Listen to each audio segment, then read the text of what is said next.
como você virou meio quase garota propaganda da igreja em um certo momento. Como foi essa passagem, assim, Rafa, antes da gente começar a gravar, eu falei várias coisas pra você, mas eu acho que é feio a gente viver 6 anos falando bem e aí a gente sai falando mal, sabe? Porque eu vivi 6 anos isso. Eu fui fiel a eles. Eles não foram fiéis a mim.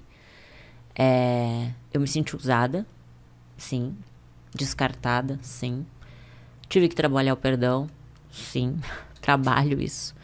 Falar sobre isso é muito difícil, porque no lugar que, de uma certa forma, era pra me tirar do inferno, quase me levou ao inferno de novo.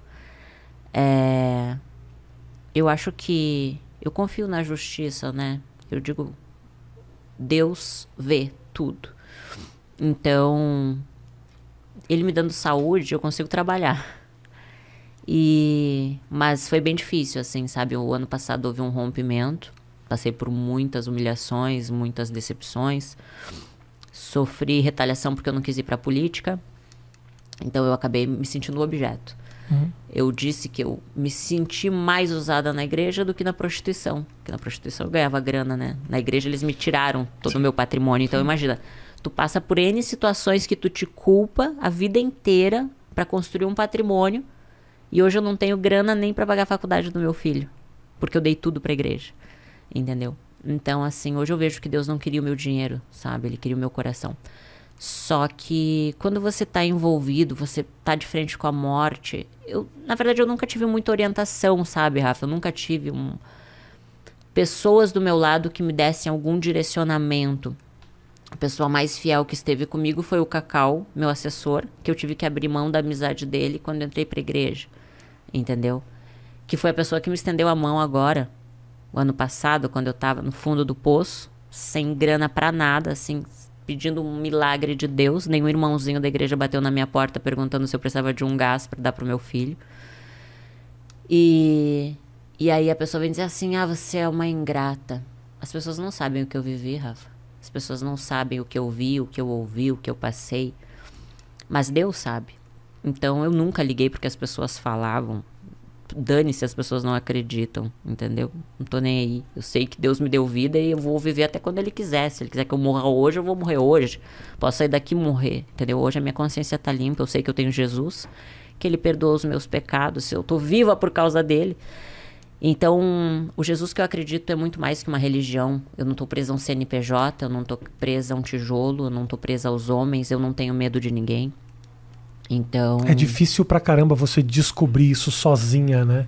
A gente tava conversando isso antes, assim, é um processo que você não tem nenhuma... Não existe coach religioso que fala, não, olha, as coisas você vai se descobrir dessa forma. É no seu travesseiro, né, que você descobre. Na verdade, não existe nada melhor do que uma consciência tranquila. Acho que a nossa consciência fala muito. Acho que a forma de Deus falar com a gente, Rafa, é na nossa consciência, sabe? Porque sempre vai ter uma voz que vai dizer assim, legal, faz o que é ruim, faz o que é bom, sabe? Então, sempre existe os dois lados. Você sente isso? Que tem um diabinho e um anjinho o tempo inteiro contigo? Assim? Na verdade, todos nós temos, né? Que é o livre-arbítrio. As pessoas dão muito poder ao diabo, sendo que o diabo não tem domínio da gente, porque Deus é criador de tudo, Deus foi feito, Ele fez tudo, tudo é dele e para Ele, né? Então, as pessoas amedrontam muito as pessoas com o diabo, só que o ser humano escolhe, né? Eu escolhi me prostituir. Não foi o diabo que fez eu me prostituir, entendeu? Foram escolhas que eu tomei. E eu arquei por essas consequências. Então, acho que o diabo é os nossos pensamentos quando a gente se auto-sabota, quando a gente tem medo, quando a gente tem crenças limitantes, quando a gente acredita no que as pessoas dizem que a gente é, sendo que se a gente não é aquilo, a gente sabe quem a gente é, entende? Então, eu acho que o maior diabo é o nosso pensamento que nos auto-sabota. Por isso que hoje eu aprendi que a gente tem que olhar pra frente. Eu não posso mudar, Rafa, o que eu passei. Claro. Entende? Eu não posso. Foram escolhas que eu errei. Reconheço, fiz, me arrependo, mas eu não posso mudar. Eu tô com 33 anos. Então eu posso olhar daqui pra frente. Se no passado eu não tinha um bom relacionamento com meu pai e com a minha mãe, não adianta eu ficar jogando na cara deles o que passou. Eles só podiam dar o que eles tinham. Hoje eu planto amor com eles. Hoje o meu pai me liga todo dia, quase dizendo: filho, eu te amo, Deus te abençoe. Sabe, a minha mãe também. Então eu consegui recuperar laços vencendo o meu próprio orgulho. Porque, Rafa, a vida, o que eu aprendi com Jesus, Rafa? Porque assim, nada a ver, esse aprendizado eu não acredito que tenha sido de mim, sabe? Eu acredito que Deus deu essa direção, porque eu aprendi a perdoar, porque um dia eu vou precisar de perdão. Um dia eu vou estar lá prestando contas de novo, e eu vou fazer muitas escolhas erradas ainda. Eu não sou perfeita, eu erro, entende? Eu peco de manhã, de tarde, de noite, num pensamento, numa atitude, num julgamento, numa palavra. Por mais que hoje talvez eu pense antes de tomar algumas decisões, que eu seja mais racional do que antes, que eu era tão emotiva, tão, né, agia no impulso, hoje talvez eu pense um pouco mais. Eu sei que eu vou ter que prestar contas para Deus de todas as minhas escolhas. Só que dessa vez vai ser diferente, porque eu tenho Jesus. E Jesus veio para perdoar os meus pecados, os teus pecados e os pecados de todas as pessoas. As pessoas são livres para acreditar ou não, sabe, Rafa? Mas eu vejo isso como missão. Eu saí da igreja, mas eu não perdi Jesus, entende? As pessoas me julgam muito, sabe? Porque depois que eu rompi com a igreja, o meu trabalho é o Miss Bumbum.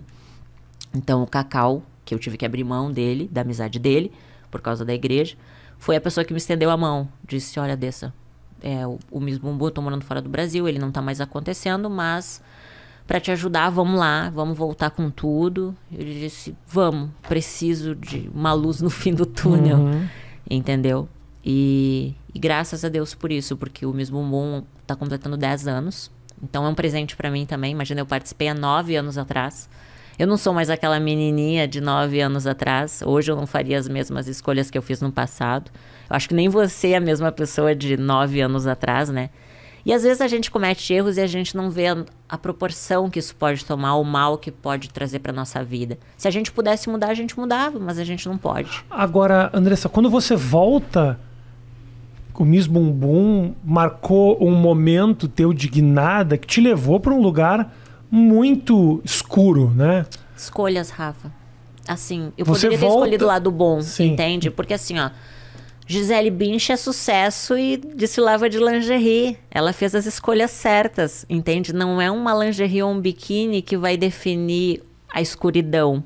É a escolha que você vai tomar, entende? Não, isso com certeza. A única coisa que eu queria saber de você é as opções, elas vão aparecer. Sim. As tentações, elas vão voltar a aparecer.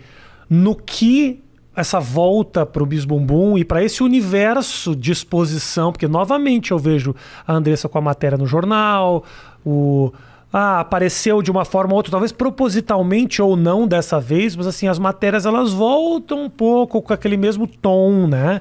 Que teve a impressão que eu tenho, assim, a jornada foi aquela exposição toda muito louca, depois a recuperação, o processo de saúde, a religião, e agora começa a beliscar naquela história. O que isso traz para você positivamente? Então, assim, Rafa, eu vou te falar uma coisa.